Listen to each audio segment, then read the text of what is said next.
Hai, halo. Mana kabarnya kalian? Baik ya? Sehat semua anak-anak hebat. Wah, namanya anak hebat tuh ya harusnya tetap sehat. Nah, kali ini karena kemarin kita sudah melakukan pertemuan ya, kita sudah kenalan di video sebelumnya. Kali ini kita akan mulai masuk ke dalam pelajaran. Pelajaran kali ini kita akan mempelajari tentang bab pertama, yaitu manusia, tempat, dan lingkungannya. Bab pertama yang akan kita pelajari. Nah, sebelum kita lanjut, diingatkan lagi untuk yang masih belum download e-book yang ada di Moodle, silakan kalian download ya. Nanti bisa digunakan sebagai buku pegangan kalian, bahan belajar kalian selama buku yang dari sekolahan belum dibagikan. Jadi gunakan itu dulu untuk belajar. Nanti kalau dari sekolahan sudah dibagikan, maka kalian bisa belajar dari buku yang dibagikan oleh sekolah. Gitu. Oke. Sekarang kita akan lanjut ke dalam pelajarannya. Nah, apa sih yang mau kita pelajari hari ini? Ini adalah subbab pertama, yaitu pengertian ruang dan interaksi antar ruang. Apa itu sebenarnya? Nanti kita akan pelajari bersama, lalu kemudian kita juga akan membedah, melihat syarat-syarat apa saja sih yang dibutuhkan supaya interaksi antar ruang itu bisa terjadi. Dan kemudian yang terakhir nanti kita juga akan melihat bentuk-bentuk dari interaksi antar ruang. Itu tujuan pembelajaran kita untuk hari ini. Nah, kemarin saya sudah memberikan tugas kepada kalian. Kalian saya minta untuk mengingat-ingat kejadian ketika kalian liburan, misalnya ke pantai, ke gunung, atau mungkin ke desa, ke tempat nenek gitu ya. Atau mungkin malah ke kota yang ramai padat penduduk. Nah, coba kalian perhatikan. Kira-kira ada tidak perbedaan dan lingkungan kalian sekarang? Itu yang kemarin saya berikan tugas kepada kalian. Apakah kalian sudah menemukan? Wah, nih nanti kalian harus membandingkan ya. Nah, sekarang kita nanti akan belajar tentang ini. Dan sebenarnya apa sih hubungan tugas yang saya berikan dengan yang mau kita pelajari hari ini? Sebelum kita melihat hubungannya, kita akan melihat dulu apa sebenarnya ruang. Apakah ruang itu terbatas, ruang belajar, ruang makan, ruang tidur, ruang tamu, ruang keluarga, atau mungkin ruang apakah hanya terbatas soal itu? Nah, ini yang perlu kita jawab. Kira-kira apakah sebatas itu? Tentu saja tidak. Sebelumnya mungkin kita sudah dari SD kita tahu kalau ruang belajar itu ya ruang itu ya ruang, kelas itu ya ruang. Tetapi di IPS ini kita akan belajar, kita rekonstruksi pemahaman kita tentang ruang. Yang mana kalau di mindset kita ruangan itu sebatas yang saya sebutkan tadi, ruang belajar, ruang tidur, ruang makan. Kita rekonstruksi, kita kita buka pemikiran kita lebarkan pemikiran kita bahwa ternyata ruang itu memiliki arti yang luas. Artinya luas itu maksudnya adalah ruang itu tidak sebatas dengan apa yang saya sebutkan tadi. Ruang itu IPS kita mengenalnya, ruang itu adalah tempat di mana makhluk hidup itu bisa melangsungkan kehidupannya. Jadi pengertiannya itu. Pengertiannya adalah tempat di mana makhluk hidup itu bisa melangsungkan kehidupannya. Maka yang namanya ruang itu tidak terbatas dengan ruang makan, ruang tidur, ruang belajar. Tetapi ruang itu cakupannya menjadi luas. Seperti gambar ini misalnya. Lingkungan pantai, lingkungan pesisir ini juga merupakan ruang. Kenapa? Karena dari pantai ini orang-orang yang hidup di sekitarnya bisa mendapatkan penghidupan atau bisa melangsungkan kehidupannya. Begitu juga yang ada di perbukitan, misalnya perkebunan teh, lalu kemudian yang ada di sawah, yang ada di kota, semuanya itu adalah ruang. Semua ini adalah ruang di mana mereka semua bisa melanjutkan kehidupannya, melangsungkan kehidupannya. Itu ya. Jadi kita rekonstruksi pemikiran kita perluas pemikiran kita bahwa ruang itu adalah segala sesuatu yang ada di permukaan bumi yang bisa kita tinggali, yang bisa kita gunakan untuk melangsungkan kehidupan kita. Itu adalah ruang. Oke, jadi itu pengertiannya. Silahkan kalian catat, kalian gunakan bahasa kalian sendiri ya, supaya kalian menjadi semakin paham, gitu ya. Lalu sekarang kita akan membahas interaksi antar ruang. Karena tadi itu kita kan sudah belajar tentang ruang itu apa sih, gitu kan. Maka kita nanti akan belajar interaksi antar ruang.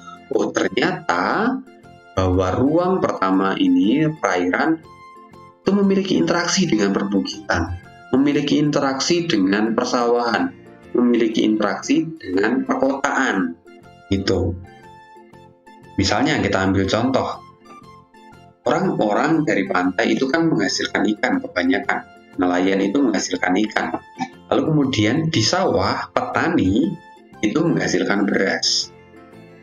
Apakah selama seumur hidup mereka, nelayan itu hanya akan makan ikan, ataupun orang-orang di sawah itu hanya akan makan padi? Tentu saja tidak. Selama hidup mereka juga akan membutuhkan saling berbagi. Misalnya orang-orang dari sawah ini membutuhkan ikan untuk asupan gizi. Juga orang-orang dari pantai membutuhkan asupan karbohidrat padi yang ditanam oleh orang-orang di sawah. Jadi mereka nanti akan memiliki interaksi, hubungan timbal balik satu sama lain, saling tukar-menukar barang. Yang dari pantai memberikan sebagian ikannya kepada orang-orang di sawah, dan orang-orang di sawah memberikan sebagian berasnya kepada orang-orang di pantai. Itu adalah interaksi antar ruang. Begitu juga nanti orang-orang dari pantai akan memberikan ikannya kepada orang-orang di kota, dan orang-orang di kota akan memberikan penghasilannya kepada orang-orang di pantai, kayak yang di bukit. Itu ya. Maka kita dapat simpulkan dari itu tadi, interaksi antar ruang itu ternyata adalah hubungan dari dua atau lebih ruang yang melakukan pertukaran, baik itu dalam bentuk barang, ataupun jasa pergerakan manusia, ataupun nanti informasi dari satu ruang ke ruang yang lain. Jadi ada pertukaran timbal balik. Itu yang disebut sebagai interaksi antar ruang. Lalu syaratnya apa saja sih? Ada 3 syarat. Yang pertama itu saling melengkapi atau complementarity. Yang kedua kesempatan antara atau intervening opportunity. Dan yang terakhir kemudahan transfer atau transferability. Jadi ketika mereka bisa melengkapi ini, maka mereka bisa disebut memiliki interaksi antar ruang. Lalu Pak, contohnya apa saja? Contohnya mari kita bedah satu-satu. Misalnya saling melengkapi, tadi sudah saya sebutkan. Gak apa-apa, kita ulangi lagi supaya menjadi semakin jelas. Misalnya ada 2 buah daerah. Daerah pertama itu penghasil sayuran, dan daerah kedua penghasil ikan. Orang-orang yang menghasilkan sayuran itu ternyata dalam kehidupannya juga membutuhkan ikan. Begitu juga sebaliknya, orang-orang penghasil ikan ini membutuhkan sayuran dalam kehidupannya. Hingga akhirnya mereka pun melakukan pertukaran. Penghasil sayuran membagikan sebagian hasilnya kepada penghasil ikan, dan penghasil ikan membagikan sebagian ikannya kepada penghasil sayuran. Jadi nanti mereka sama-sama bisa makan sayuran, sama-sama bisa makan ikan, alias sama-sama bisa makan enak gitu ya. Itu adalah yang namanya saling melengkapi. Ketika mereka bisa saling melengkapi, maka di situ terjadi interaksi antar ruang. Lalu kemudian yang kedua, ini juga salah satu syarat terjadinya kesempatan antara. Apa itu kesempatan antara? Kesempatan antara itu terjadi ketika ada nanti 3 buah ruang yang saling berinteraksi. Kita ambil contoh. Ini adalah ruang pertama sama penghasil sayuran dan butuh ikan. Lalu tempat kedua adalah penghasil ikan dan butuh sayuran. Sebelumnya mereka ini memiliki hubungan yang baik-baik saja. Mereka saling tukar-menukar barang gitu ya, untuk memenuhi kebutuhannya. Sampai tempat ketiga itu nanti muncul gitu. Tiba-tiba tempat ketiga muncul, yang mana tempat ketiga juga adalah penghasil ikan serta membutuhkan sayuran. Ternyata tempat ketiga ini lebih dekat daripada tempat kedua bagi tempat pertama. Jadi menurut tempat pertama, tempat ketiga ini lebih dekat. Akhirnya dia memutuskan untuk melakukan pertukaran dengan tempat kedua. Akhirnya pertukaran pun sering terjadi di antara mereka. Lalu apa yang terjadi? Yang sebelumnya tempat pertama ini memiliki pertukaran dengan tempat kedua, yang sebelumnya sering bertukar, sekarang menjadi jarang. Hubungan mereka menjadi terputus-putus karena tempat pertama sekarang sudah memiliki supplier utama, yaitu tempat kedua. Begitu. Nah, inilah yang disebut sebagai kesempatan antara, di mana munculnya pihak ketiga yang memiliki kesempatan untuk membentuk interaksi antar ruang yang baru. Sedangkan yang lama pun masih tetap berinteraksi meskipun menjadi jarang. Itulah yang disebut sebagai kesempatan antara. Ketika kesempatan antara itu bisa terjadi, maka interaksi antar ruang di sana juga terjadi. Dan yang terakhir, kemudahan transfer. Kemudahan transfer ini lebih kepada accessibility, lebih kepada aksesnya. Bisa saya gambarkan sebagai jalan, misalnya jalan. Jadi ada di ceritanya itu ada 2 buah daerah A dan daerah B yang dihubungkan oleh sebuah jalan yang mulus. Ketika jalan ini mulus, mereka bisa saling bertukar barang dengan mudah. Artinya, interaksi antar mereka pun terjadi. Sampai suatu ketika terjadi sebuah badai yang menghancurkan jalan itu. Karena jalannya hancur, akhirnya interaksi antar mereka pun terputus. Pertukaran barangnya terputus. Maka ketika kemudahan transfer ini tidak tercapai, atau kita juga bisa menyebut jalannya terputus, maka interaksi antar ruang itu juga tidak akan terjadi. Gitu. Kalau kemudahan transfer ini bisa tercapai, maka interaksi antar ruang itu akan tercapai juga. Itu 3 syarat supaya interaksi antar ruang itu bisa tercapai. Oke, kita sudah mengetahui 3 syarat supaya interaksi antar ruang itu bisa tercapai. Kalau syarat-syarat itu tidak bisa terpenuhi, maka interaksi antar ruang itu juga tidak akan bisa terjadi. Lalu kemudian sekarang kita akan melihat bentuk-bentuk dari interaksi antar ruang. Ada 3 bentuk. Yang pertama adalah mobilitas, yang kedua komunikasi, dan yang terakhir adalah transportasi. Apa itu mobilitas penduduk, Pak? Mobilitas penduduk dalam bentuk interaksi antar ruang itu kita bisa gambarkan seperti orang-orang yang melakukan transmigrasi, urbanisasi, ataupun misalnya perjalanan wisata. Itu adalah bentuk interaksi antar ruang yang dalam bentuk mobilitas penduduk. Maksudnya gimana, Pak? Kita ambil contoh, mobilitas penduduk yang mengakibatkan interaksi antar ruang. Misalnya, dari berbagai kota, itu ingin melakukan study tour ke Jogja. Nah, ketika mereka sampai di Jogja, semuanya itu menjadi padat. Jadi Jogja itu menjadi macet karena datangnya orang-orang dari daerah-daerah lain yang ingin melakukan study tour.